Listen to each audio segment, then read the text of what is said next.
Greetings, mathematicians of all ages. Today we're going to be solving equations involving multiplication and division. It's basically just a simple extension from yesterday. Yesterday we were doing adding and subtracting. Today we're doing multiplying and dividing. So again, we're going to see equations, but today instead of it involving addition and subtraction, they will involve multiplication and division. So let's take a look. And before we jump into it, just a few reminders. We're not going to see this anymore, 5 times a, because this looks like 5xa in algebra. So remember that when we want to be in multiplication, it's going to be 5a. We smush it together. That's 5 times a. Another way it can be written is 5.a. And another one is where we basically have parentheses around both, or one, but it's still the smushed together idea of this one, and that's going to be multiplication. Okay, so a perfectly good multiplication equation involving multiplication would be 5a equals 20. And now, just like yesterday, probably in the past you thought to yourself, 5 times what equals 20? That's probably how you think about it in your head.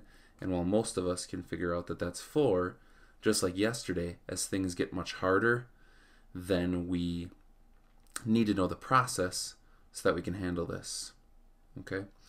So, if I can model it at first for multiplication before we go through the process, it would be like this. Again, we have our scale, and we always remember, always want to keep our scale even when we're dealing with equations where our equals is right in the middle there. Alright, so on this side you can see we have 5 times a, which can also be thought of basically as 5 a's.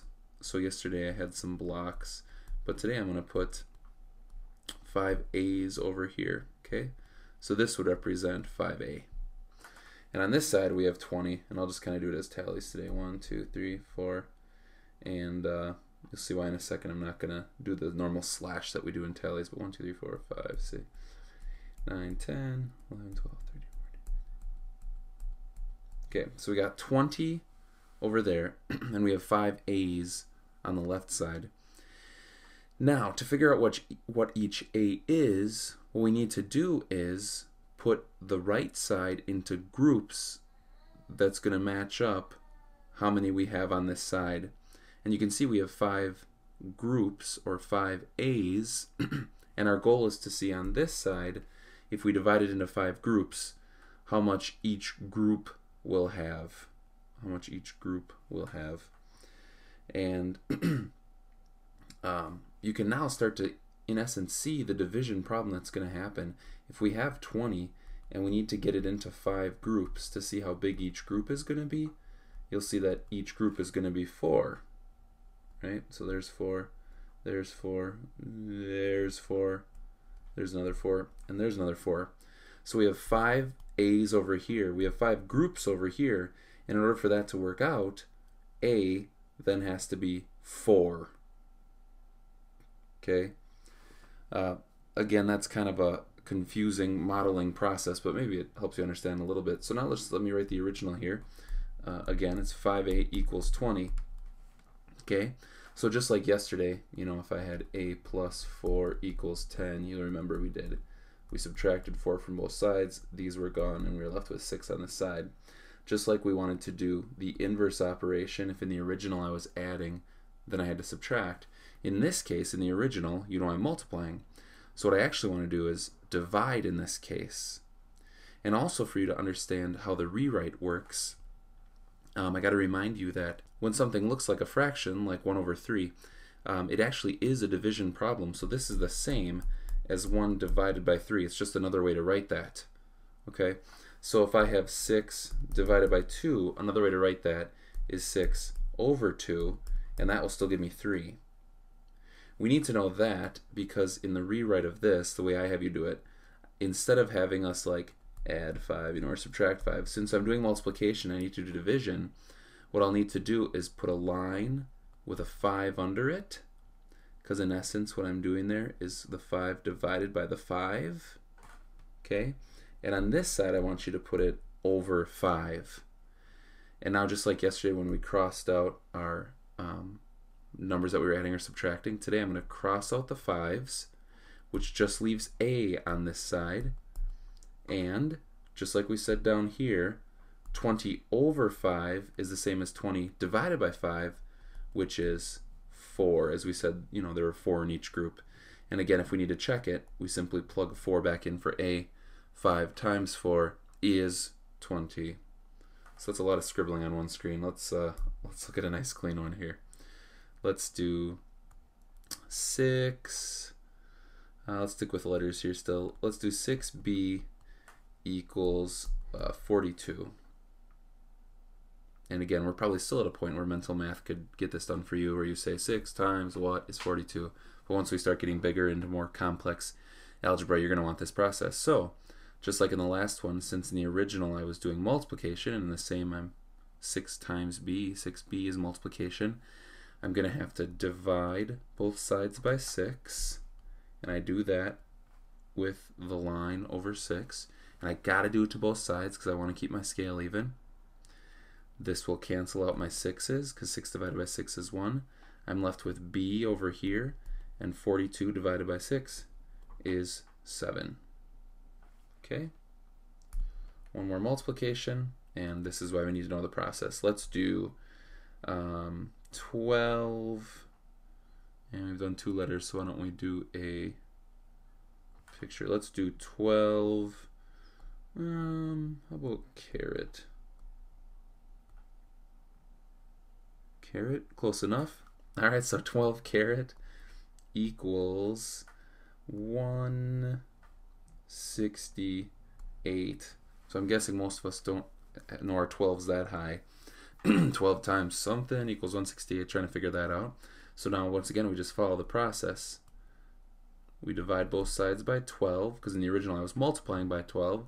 So in this case I'm going to divide both sides by 12. My 12's are gone. That leaves me with, maybe we can do a better caret.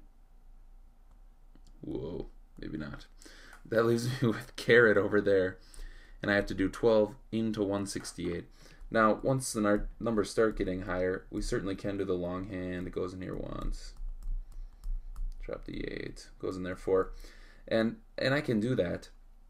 Or once they start getting so big, I certainly don't mind if you're typing this into your calculator. 168 divided by 12, as long as you're showing me all this work, of course.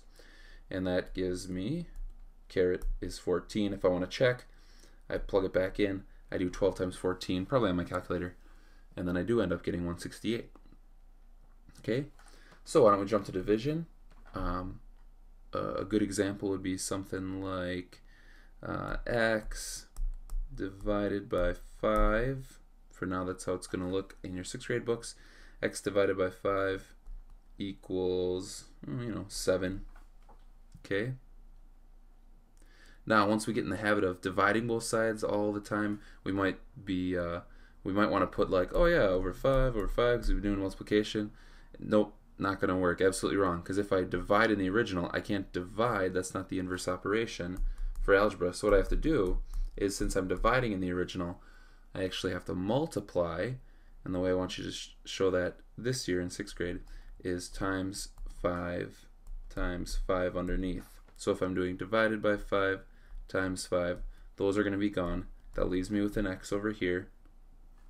And then I just do 7 times 5 on the right side, which gets me 35. Okay. All right, let's look at another division. Why don't we do y divided by 6 equals 10.